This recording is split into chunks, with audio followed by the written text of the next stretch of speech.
तर ते काय म्हणतात बघितलं ना? हो बघितलं आता. एक तर ते म्हणतात जर विकायचं असलं तर आम्ही जेवढं शिकवलं तेवढा शिक्षणाचा खर्च दे. आणि बरोबर आहे ना दादाचं पण, ते वहिनीला शिकवायचं होतं लग्न झाल्यावर, माझ्या शिक्षणासाठी त्याने वहिनीचं शिक्षण बंद केलं. सगळ्या गोष्टी मला पण समजल्यात आता. ते काय होतं, जर आता विकलं ना आपण ते विकाय जाईल, पण आपल्याला आपल्या हाती काहीच लागणार नाही. काय करू, लय विकण्यात आणि त्यात मजा नाहीये. जमीन आपल्याला पण गावाकडे पाहिजे, निम्याने निम आपल्याला भेटेल. आणि हे पण काही सोपं नाही, दादा ते लय कष्ट करतात. मग आपण एक काम करूया, तुम्ही दादांकडून काय होतंय का बघा. दादाला मी म्हणलोय बघू, दादा जरी हा म्हणला तर ठीक आहे, नाही म्हणला तरी थोडंफार कुठून तरी काहीतरी ऍडजस्ट करून देईन आणि बाकीचं आपण EMI वर फ्लॅट घेऊ. चालेल मग आता, कारण की दुसरं काय ऑप्शनच नाही आपल्याकडे. गप्प बसण्यात फक्त मजा आहे, नाहीतर मग आपलं सगळं अंगलट येईल. हा, कारण की काहीच भेटणार नाही. चला बघूया काय बोलतात. काय बोलत, काय बोलले असते ते? काय आता त्याने फुगून दिलं असं काय बोलायचं, आपल्यालाच कळायला पाहिजे. मग काय.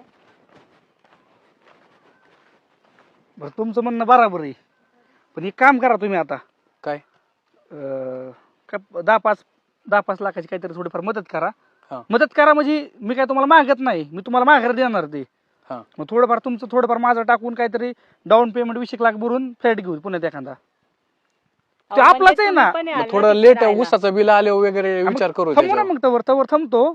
ऊसाचं बिल आलं की घेऊन टाकू. ते म्हणजे घेतोय म्हणजे आपलाच आहे ते शेवटी. अरे पण हे तू आरामात पण एवढं करायचं सांगू शकत होता. मी काय म्हणतोय माहितीये का, आता काय म्हणला फ्लॅट घ्यायचा आहे, चांगली गोष्ट आहे. पैसा घे पण योग्य ठिकाणी वापर ना. तू खाण्यापिण्यात मौज मजा करण्यासाठी वावर ऐकायची शोभत करा तुम्हाला. आधी मला गाडी घ्यायची, मला हे करायचंय, मला कंपनीतल्या माणसांनी दाखवण्यासाठी कोणाला करू नको बाबा. आम्ही दाखवायला केलं असतं ना, आम्ही इकायला चालू केलं असतं मागच. आणि दादा काम करतोय.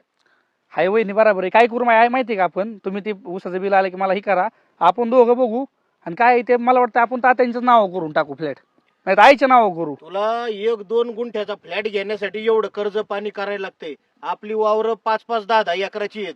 1 गुंठा घ्यायला एवढा त्रास होतोय. आपल्या बापजाद्यांनी कशी घेतली असते ती, त्यांनी काय चालू केलं असतं, तुझ्यापर्यंत काहीच नसतं आलं. आणि निदान सांभाळा तरी नीट ती. बरोबर आहे तुमचं. नाही तो म्हणतोय ना फ्लॅट घ्यायचंय तर चांगलंच करतोय, द्या थोडेफार त्याला पैसे देऊ. ऊसाचं बिल आले देऊ तवर थांबावं लागतं. बघून ठेव बाबा. मी बघतो, तुम्हाला बोलून घेतो बघायला. ऊसाचं बिल आलं ना, माझ्याकडचं काय तुमच्याकडचं काय असं म्हणलं लय तर पार तुला 3 BHK घ्यायचा, 2 BHK घे, 1 BHK घे, लयच मोठा. आम्हाला काय, आम्ही कधी येत नाही, तुम्ही दोघच आहेत. नाही तुम्ही कधी आलात ना तर मी काय म्हणतो 1 BHK 3 BHK राहून दे, आपण 2 BHK घेऊ. याच्यासाठी घरचं ऐकायचं नसतं. घर जाळून कोळशाचा धंदा नाही करायचा आपल्याला तसलं. आता स्वस्त आहे म्हणून होईल, परत महागाई झाली तर काय होणार नाही दादा, म्हणून बोलतोय आताच होईल. मग आता ऊसाचं बिल आले देऊ आपण. मी काय म्हणतो, ठीक आहे ह्या वर्षी ऊसाचं बिल आलं ना तिथला फ्लॅट घेऊ, पुढच्या वर्षी ऊसाचं बिल आलं त्यात मी काय टाकून आपण इथं घर बांधू चांगलं.